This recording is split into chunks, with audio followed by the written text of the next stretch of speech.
Graça e paz, abençoados. Este é o canal Segunda Opinião, Ricardo Costa.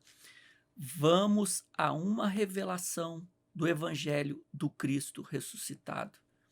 Bom, meus irmãos, vamos tratar hoje de um tema de uma forma que talvez você nunca ouviu, de um jeito que nunca lhe foi explicado.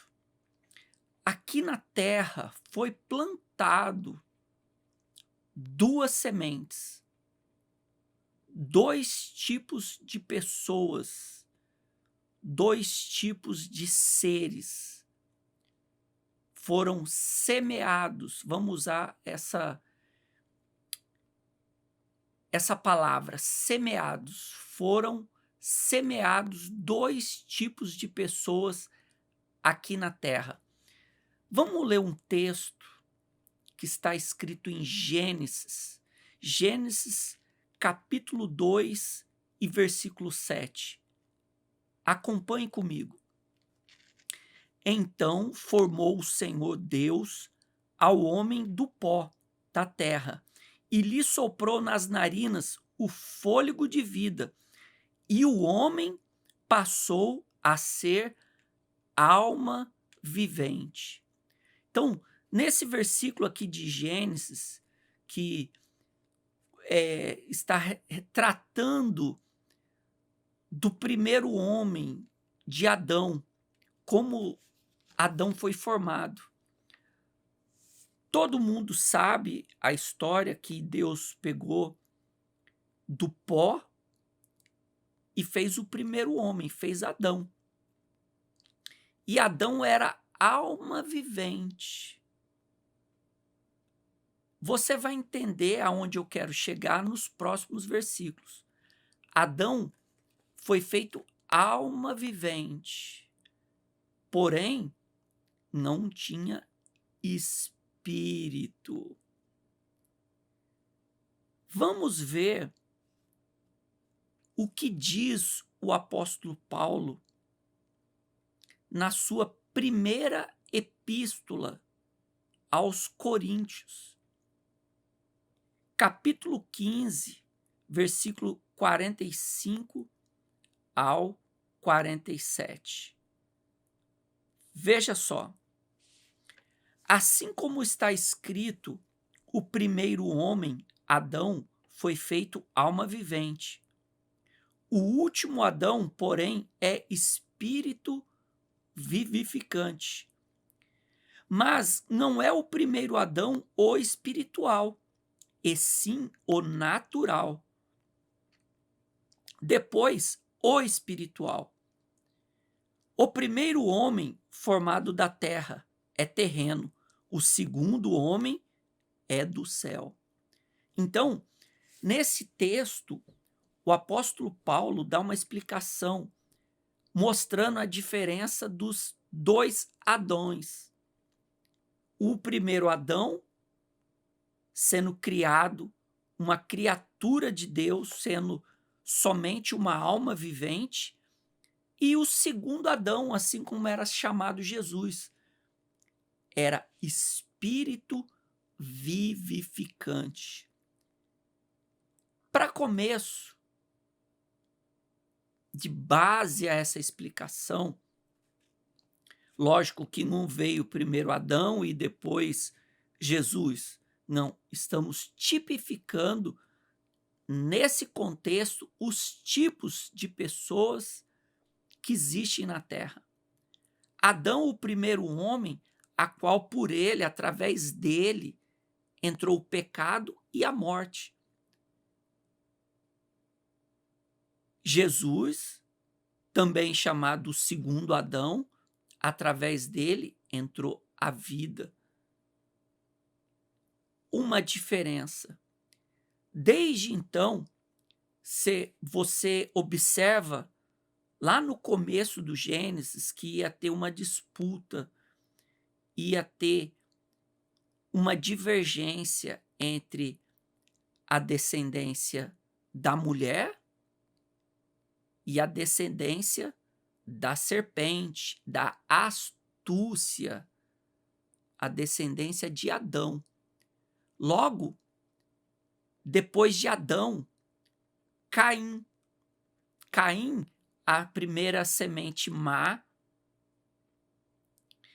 gerada de Adão e Eva.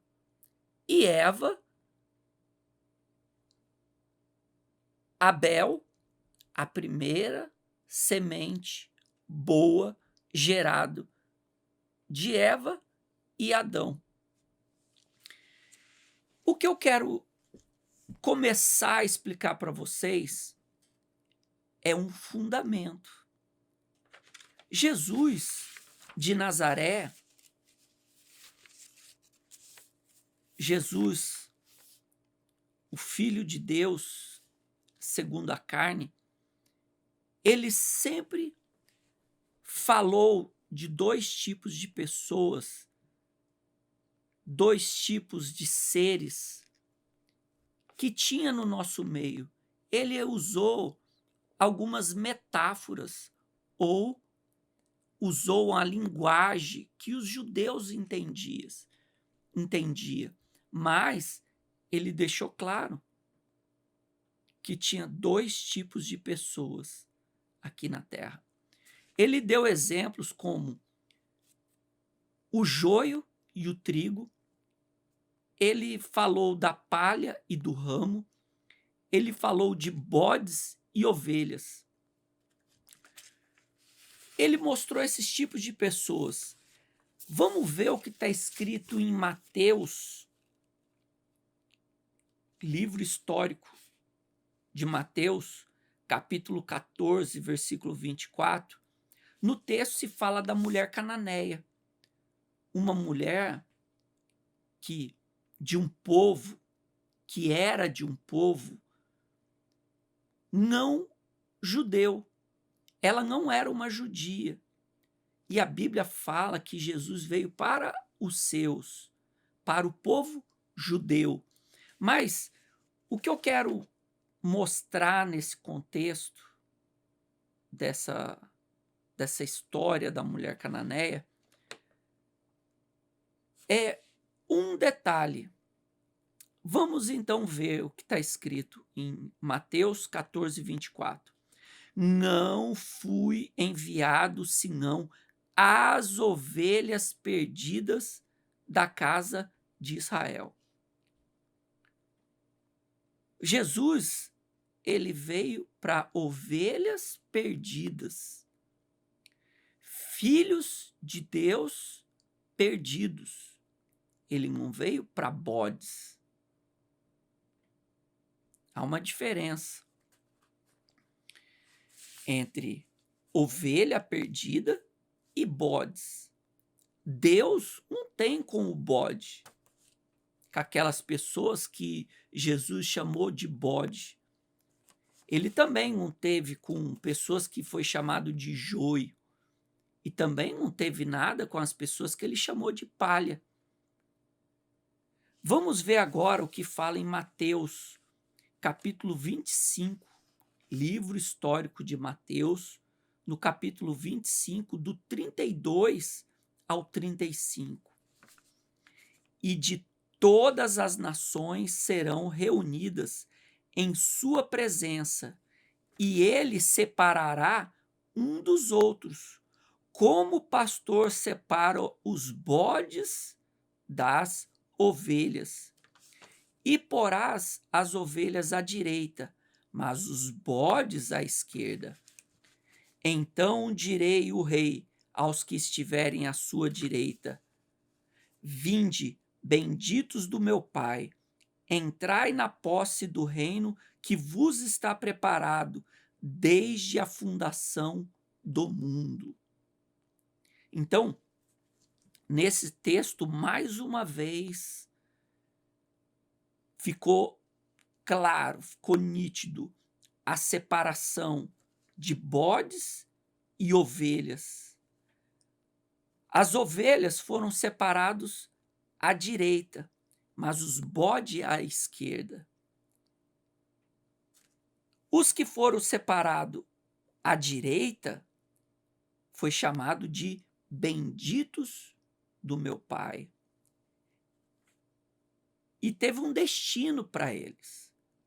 Entrai na posse do reino que vos está preparado desde a fundação do mundo.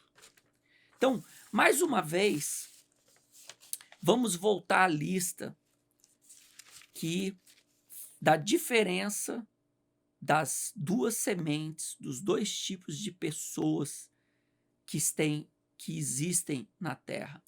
Então, mais uma vez, o bode e o trigo, a palha e o ramo, os bodes e as ovelhas, o da esquerda e o da direita, árvores más, árvores boas, frutos ruins, frutos bons, a má semente, a boa semente, os vasos de ira, os vasos de honra, os vasos de destruição e os vasos de misericórdia, o servo mau, o servo bom, o ímpio e o justo, os não filhos e os filhos. Mais uma vez, eu mostrei para você tudo esses textos, esses tipos de pessoa, foi tirado do contexto de falas de Jesus de Nazaré e algumas dos apóstolos, em especial do apóstolo Paulo. O que isso quer dizer? Vamos a uma reflexão. Laranja é sempre laranja. Tem como? Eu perguntei para minha filha esses dias. Filha, uma laranja que nasceu laranja, no meio da vida dela, ela pode resolver escolher ser limão? Ou vice-versa, pode um limão nascer de um limoeiro, de um pé de limão, e chegar numa altura da vida dele, esse limão resolver, não, a partir de hoje eu vou ser laranja. Isso pode? Tem como acontecer isso? Minha filha, lógico que não. Eu falei, então, assim mesmo é com outros tipos de fruta. Não tem como um abacate se tornar um melão querer se tornar um mamão. É uma comparação que eu estou fazendo. Mas, aos poucos, eu acredito que você está entendendo o que eu quero te mostrar. A minha reflexão: laranja é sempre laranja. Filho é sempre filho. Não existe ex-filho. Não existe o termo deixei de ser filho. Não existe o termo livre-arbítrio para a salvação. Não existe aceitar a Jesus. Apesar da religião mostrar ao homem que se ele praticar os dogmas e os preceitos, ele vai se tornar filho de Deus. E isso é o que a religião diz, mas não é o que o evangelho nos mostra. Não tem como o bode se tornar ovelha. Não tem como a semente má se tornar boa semente, nem a árvore má se tornar árvore boa. Não tem como o joio se tornar trigo. E o que as pessoas que se dizem pregar o evangelho ensina? Pessoas que são bodes, ela vai se tornar ovelha. Que se você aceitar Jesus, você vai se tornar filho de Deus.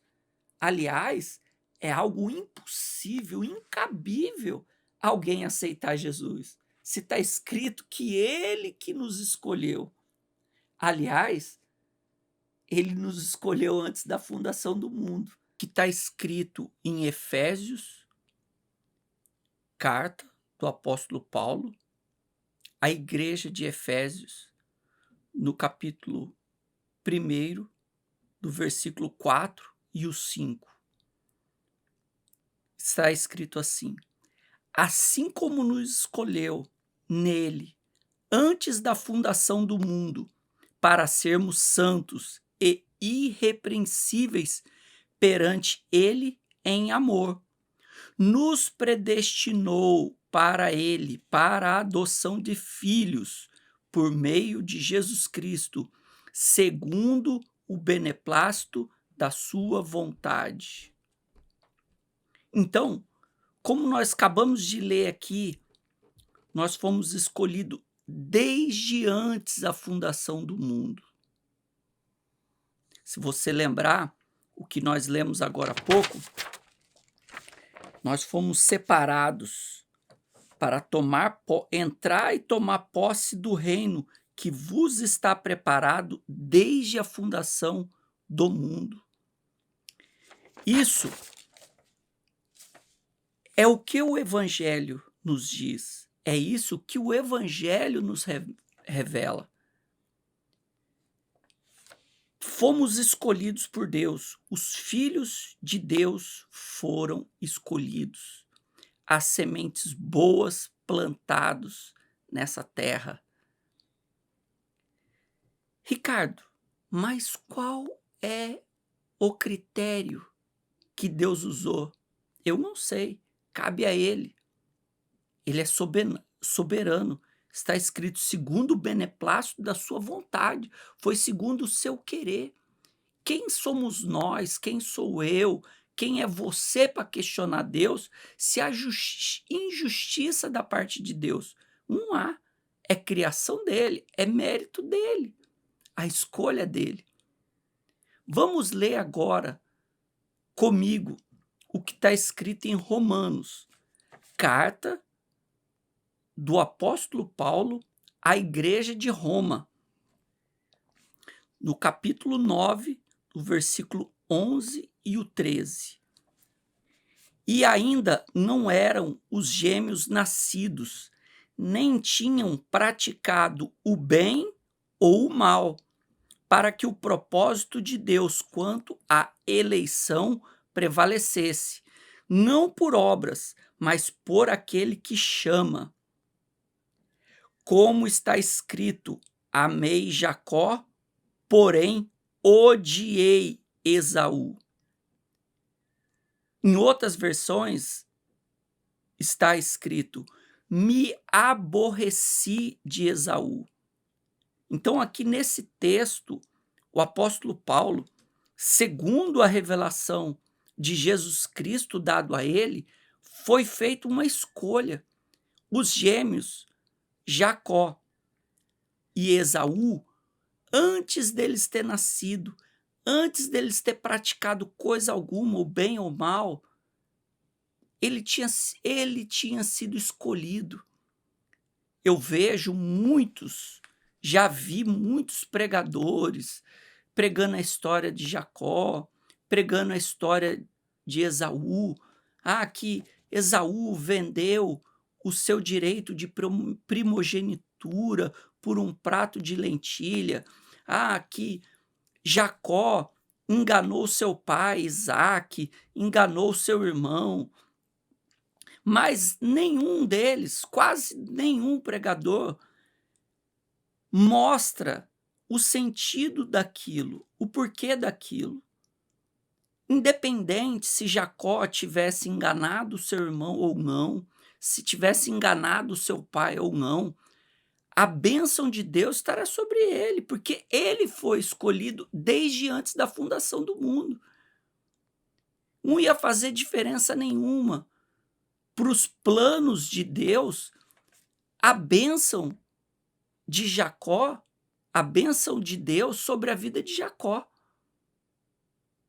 Se Jacó tinha sido eleito, tinha sido escolhido, era um filho de Deus, mais cedo ou mais tarde, tudo o que teria de acontecer na vida de Jacó teria acontecido.